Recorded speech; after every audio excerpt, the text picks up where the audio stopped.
Hi. Hi everyone, I am Karina Kantas, your host for Behind the Pen. I'm really excited to introduce my first guest, Maria Elena Alonso. Welcome to the show. Thank you. Hello. How is everybody over there? Everyone's fine because I'm over in Greece and you're over, whereabouts are you? In North Carolina, USA. There we go. Wow. Hmm. Isn't that amazing? Yeah. Remember how we ever survived without the internet? What did we used to do? Oh, yes. Yeah. Everything was slow. Remember, snail mail and everything else. Yeah, It used people to used to take a write long, letters. long time. My Hmm. gosh, people actually Yeah. used to get a pen and paper and write letters. There was no such thing as emails. Wow. Yes. Uh-huh. Talking about writing, Hmm. let's start from the beginning with you. Tell tell me a little bit about yourself before we talk about your work. Okay. What exactly? You mean throughout my life? Yeah, a Or quick rundown of who you are growing up, what Oh, okay. Well, I was born in Cuba. My mother and my father were part of the Cuban ballet, and they were dancers and choreographers. So I started dancing ballet since I was 7 years old. uh-huh. And then Castro came and we had to go on exile. So my mother left.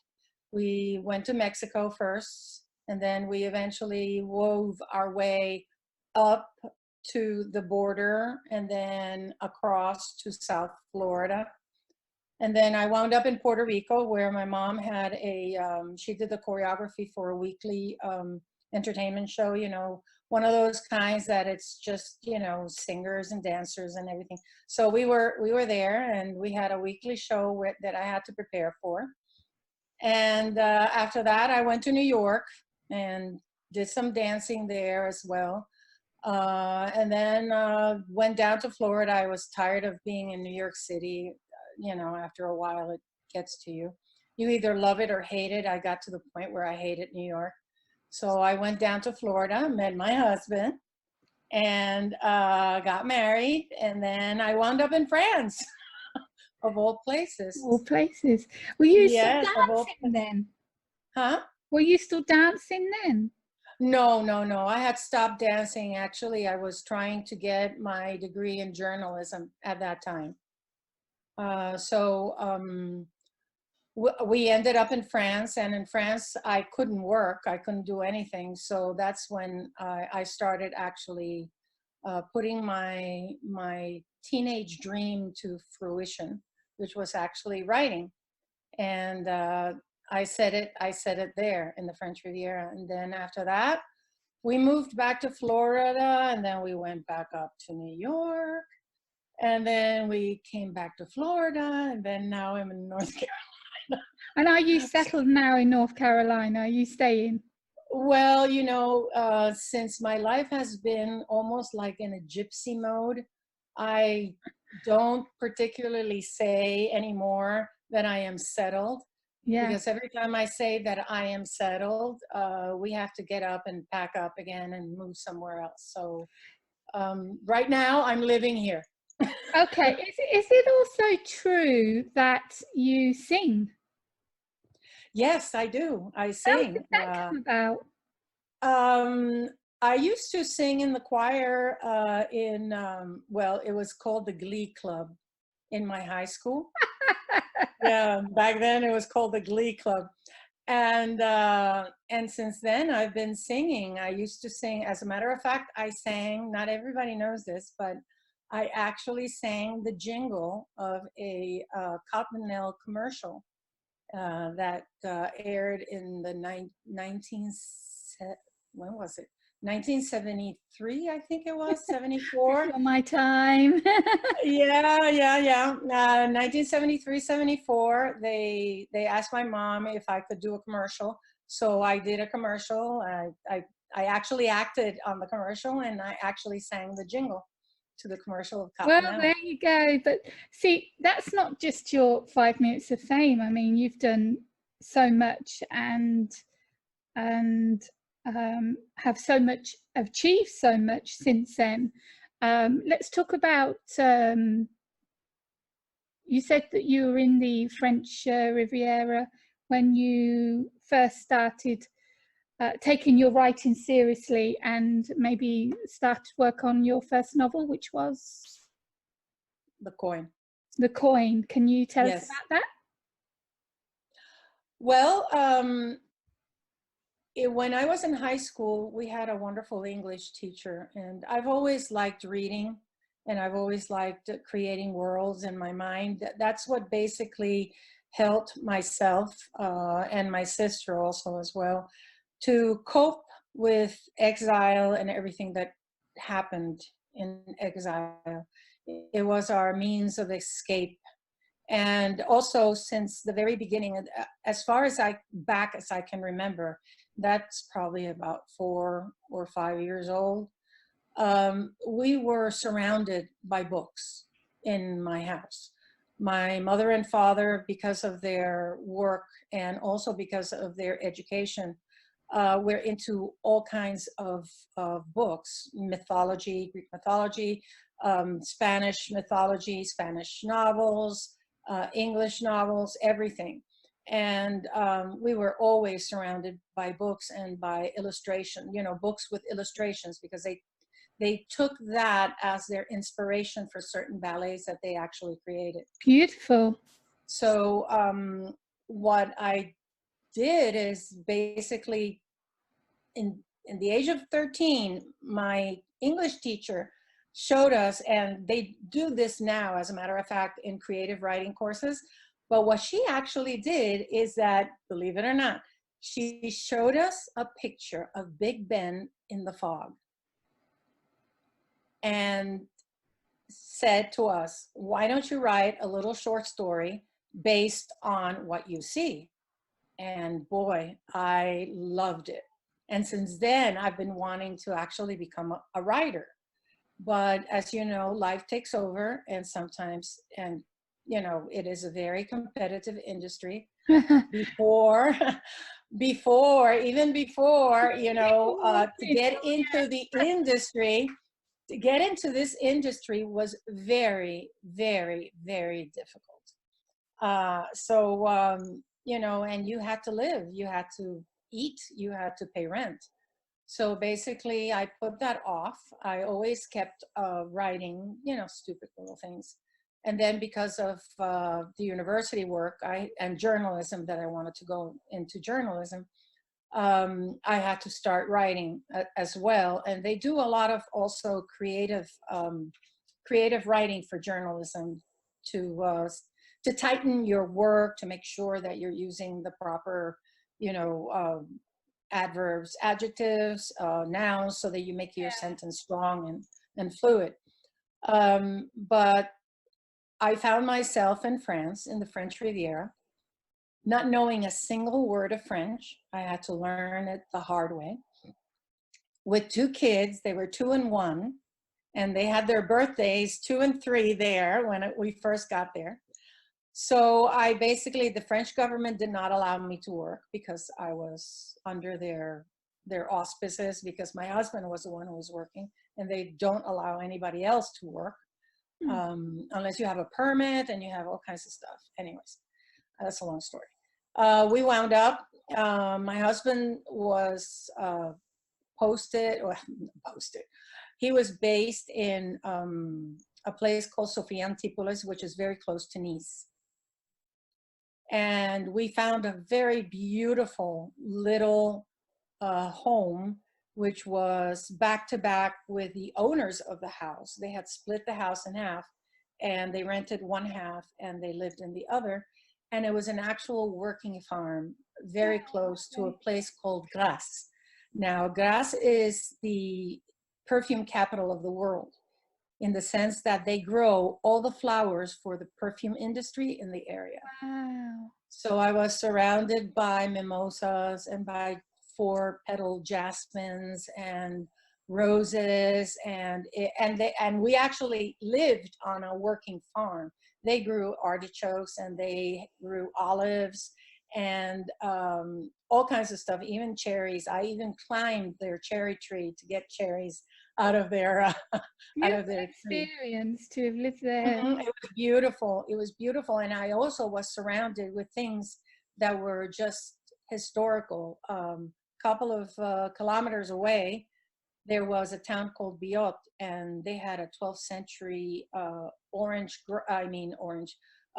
olive grinding mill, Oh where yeah. actually, yeah, my neighbors took their olives there, and we Yeah. celebrate. Yeah, and they I've got pressed one in them. the village Isn't it now. wonderful? I've still And got they pressed them. to use them. Yes, and they pressed them, and we had a party that night after the pressing, and we had our baguettes, olive oil, and wine. Oh my God, that was the best ever. Sounds so Greek. Yeah, I know, I know. And she would have an actual oven that she actually had built. So sometimes she allowed me to cook there. And oh, I'm telling you, the stuff that pizza la viera and the pizzas and all that stuff that came out of that was just wonderful. We had a great relationship. So in one of those days, I took my children out on the wonderful many they have what they call hiking paths all over the Alps. And we were in the maritime pre-Alps. I mean, my farmland, if you looked to the north, you can actually see them. very close by the Wow. pre-Alp.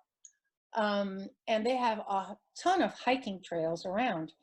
So I took one day, I took my two kids and a soccer ball, and we went to walk through, the mountains, and we ended up in a clearing, and I sat down on the ground, and they kept on playing and playing, and after a while I said, okay, come on, let's go.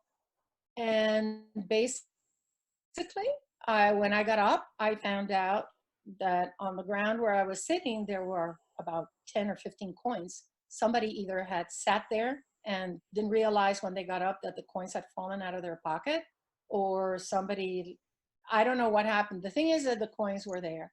Wow. And that's when all of a sudden, it just clicked, and I said, The story ooh, just happened. what would happen if a woman like me, with a family, finds a coin in the middle of the mountain?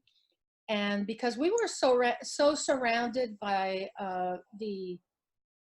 history, the area where I was very affected by the Second World War, and there were still bunkers that you could see. If you go through the mountains, you can still see the bunkers where the German. There was one bridge where they had the resistance had blown it up. In Nice itself, there's a placard that you can see where 4 resistant members were dismembered with tanks to show the people that they shouldn't resist the Nazis. So that got me to thinking, what would happen if a woman found this coin, and this coin was some sort of message for a psychopath who wants to keep the coin safe. A lot of things politically were happening also as well, with hijackings of airliners, and people desecrating cemeteries, and the political atmosphere was a little tense. So I said, why don't I do that? And then I sat down and I said, okay, are we going to get serious about this? And I said, you know what? I have the time.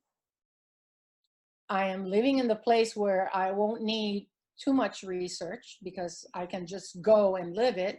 And inspiration. And that's what I did. Inspiration, and that's how it all began, with actually finding the coin.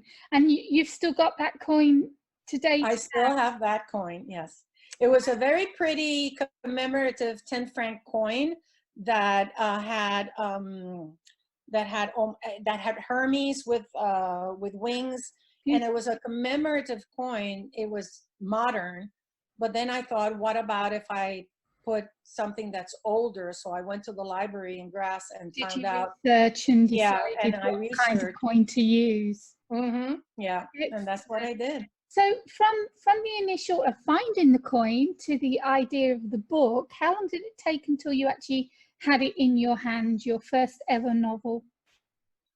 It took me a year to actually write it because obviously interruptions, kids, vacations, and stuff like that. Sounds about right, yeah. For a first. Yeah, yeah. And then I found a very nice woman in England who actually edited my first draft, as I call it. And she liked it. She said it was it was very good. She fixed a few things. It is not what it is now. No. I changed quite a few things, Yeah. because as you progress in your writing, you learn more.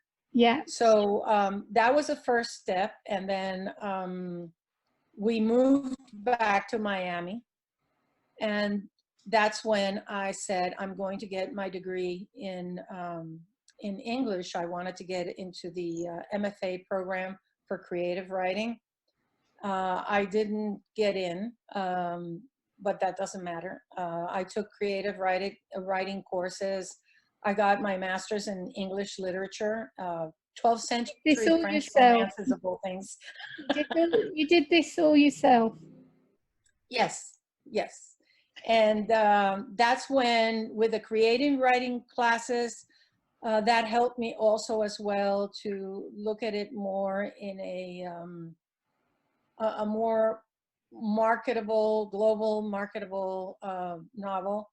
I changed a few things. The prologue that I had before was actually the event that really was the catalyst that created everything. But then I said, it's giving too much away. This is very weak. It's very beautiful, but it's very weak.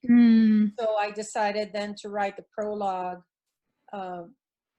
from the murderer's point of view. And that's, and little by little, I started adding things, taking things off. And I sent it to my first agent back then, and it was 1993. I sent it to my first agent, and I got represented. Oh, lovely. Yes, but at that time, if they could not place your novel in an editorial house in 6 months, you only had that was 6 months. You had to look for another agent. So I started looking for another agent after that. So I wound up with 3 agencies that represented me. Wow. And then again, life took over, and we had to move to New York. In New York, I really didn't do much except start writing the second novel. And then we came back to Miami, and then we had to go back to North Carolina. And that's when in North Carolina, that's when I decided, okay, I had 3 agents who represented me, so the novel has to be good because that's the first obstacle. Exactly. If you can get your foot in the door, then that gives you the confidence that you've done something correct, you've done something right. And if it's good enough to get yourself an agent, it's good enough to be published.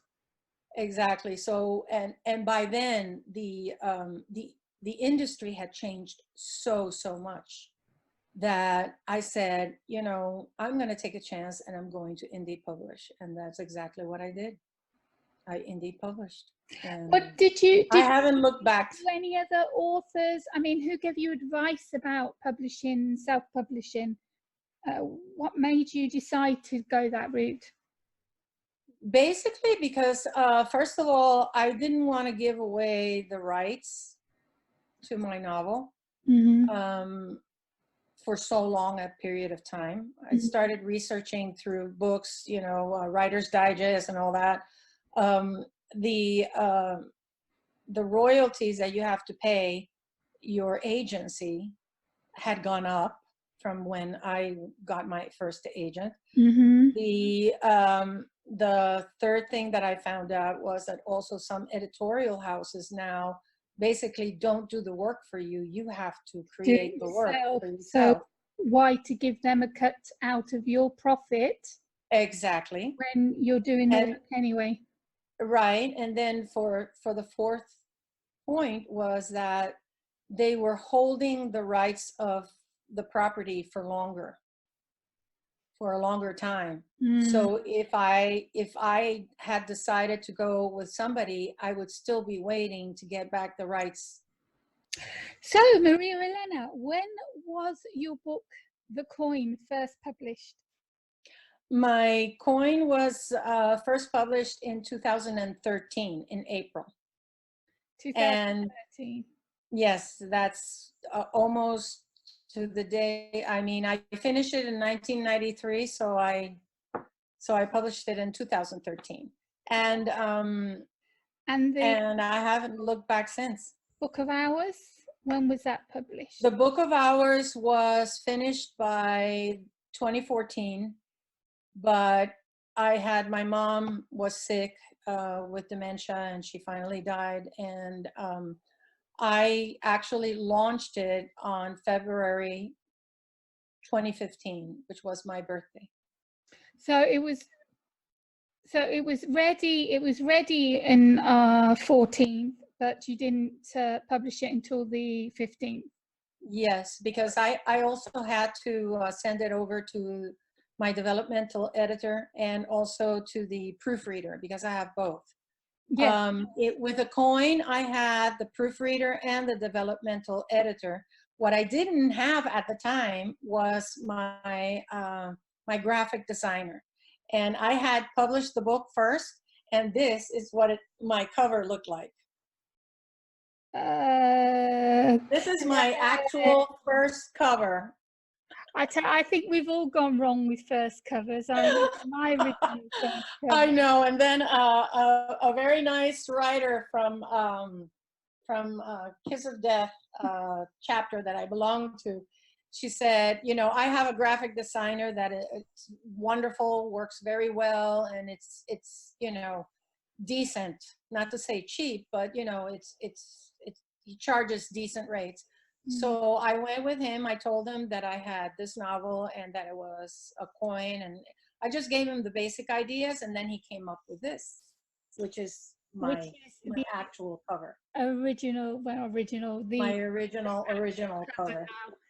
Yeah, and since then I've used him for everything. Designer, you do the Book of Hours as well, because that's such a beautiful cover.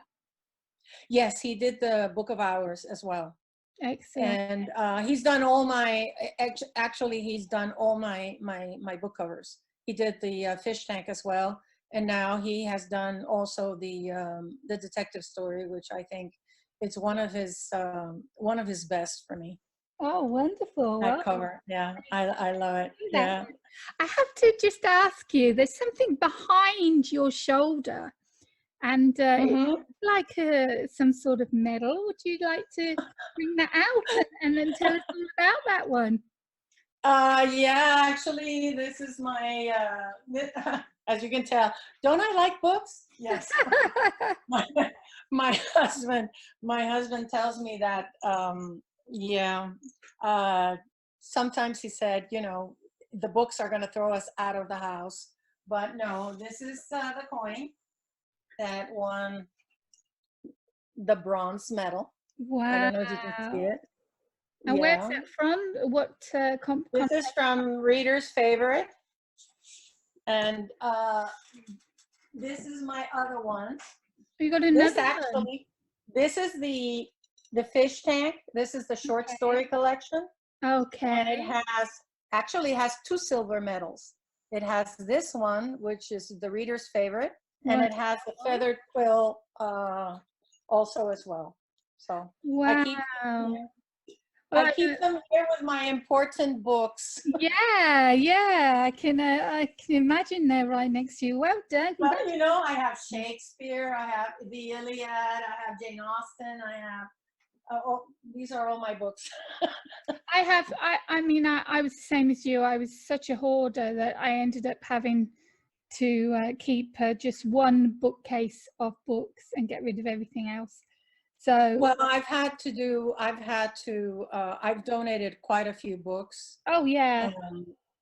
But the important ones, the ones that I use for for my teaching, because I also ended up teaching at the university level. And then I went back and taught at the middle school level, which is grade 6 to 8. Wonderful. So I keep all my important books from, I mean, literature books from my teaching and from my master's degree, which was 12th century French romances and the intersection between law and the French romances. Right. Has that ever occurred in, I mean, have you used that at all in any of your novels? Well, I may, but Yeah. since I was, well, actually what I did is for the Book of Hours is a medieval manuscript. Oh, And wonderful. my character actually recreated the one of the medieval manuscripts that I talk about, which is the Book of Hours. And she actually recreated the manuscript for a children's charity auction.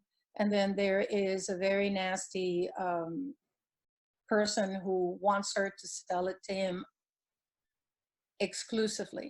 He doesn't want anybody to own it because it's such a beautiful piece of work. And basically what she says is no.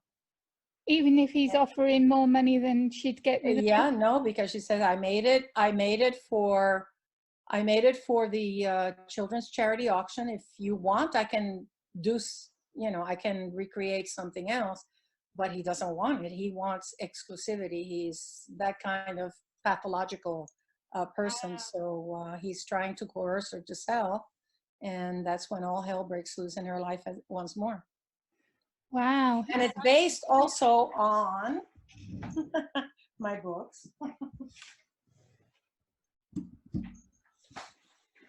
These are my prized possessions. This is based on a Book of Hours. It's called the Visconti Hours. And it is a beautiful, I don't know if you can see it, but it's a beautiful illustrated manuscript of the prayers that people used to say during the day.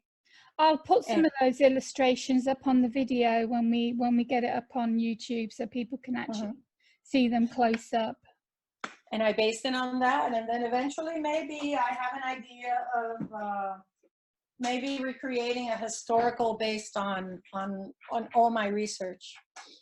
Wow. Because let me tell you something else. I actually got permission from the library in France, la Bibliothèque Nationale de France.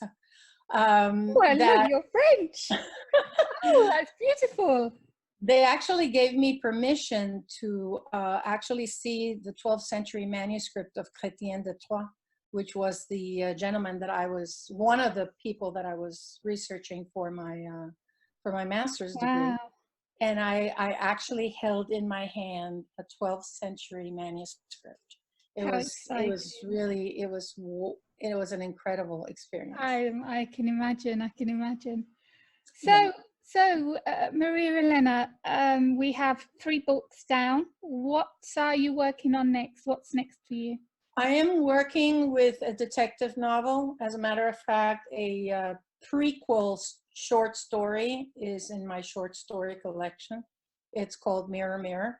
And it introduces my detective, Nick Larson. And I set it in New York, where I've lived, which is another pattern with me. I've lived through all these places. And he starts really, working normally. The beginning of the novel starts with an actual crime scene. And in that crime scene, something just does not fit the crime scene. It's supposed to be a suicide, but it doesn't really feel like a suicide. So he's trying to investigate that, and it doesn't go cold, but other crimes and other suicides take precedence. And then right now I'm in chapter 16, where he is at another crime scene. Are And they he, all going to be sort of linking up together, and maybe we've got a serial killer on the list? yes, and that is exactly what they are discussing. Right now, they are discussing, doesn't this look a little familiar to you? And Right. that's when things are going to start Exciting. meshing together, and then other things are going to start coming in where they realize that what they do have is a serial killer who's What's killing going people. to be different to this book to the other thrillers that you've written? What's Because this is actually more of who done it. It's more detective based. It's not a police procedural per se, mm, because for that I really would have to do a ton of research. Even though research? I've done a lot of research here, I want to do more of excuse me, I really want to create more the the character, and more his life and how he goes about solving a mystery, Hmm. rather than, even though I do have to bring in information, pathology Hmm. information, uh, Every book, I mean, every book, if you really want to stand out, you need to do your research. You need to know what you're talking about. It sounds to me like might be the first of many from this detective. Are it you? might be. I have two Oh, already in my mind. I don't know if I'm wonderful. going to create more, That, because I want to see if I can. I have about 3 or 4 more that I have that were in my mind before this one came up, and I want to write those. yeah, I really do. So that's I don't know. Let's see. That's really Let's see. exciting stuff. Yeah. Well, thank you so much for coming on Behind the Pen and chatting with us about your life and how you got started, and your journey into being a self-published author. Congratulations. And an award-winning author. Let's just put that back out there. I'll Yeah. at the end of the video, I'll have all your links and everywhere for people to go to find you and to get your amazing books. Thank Yes. you so much for being a guest, and I Oh, wish and you all the thank best in the future. thank you very much, Karina. Thank you for everything. Thank you. Take